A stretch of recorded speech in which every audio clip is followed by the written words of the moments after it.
klockan klämtar till storklockan smäll. Lövar står kanton i porten och till de skrålande gossarnas spel. Helga denna porten,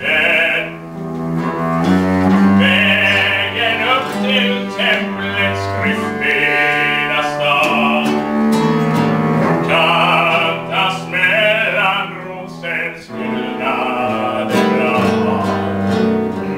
Multade plankor och bårar,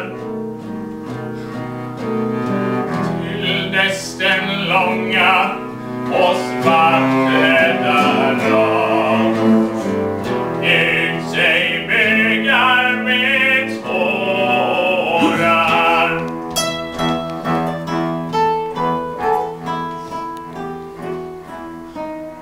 Så gick till vila från slagsmål och bar.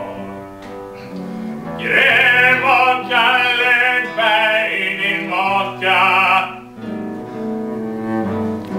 ej ner från gräset långhalsig och smal. Hon en glor tillbaka, hon från tantebommen skyldes idag. Av henne alla lustiga lag. Vem ska nu flaskan befalla? Torstig var hon, och hur torstig är jag? Vi är torstiga.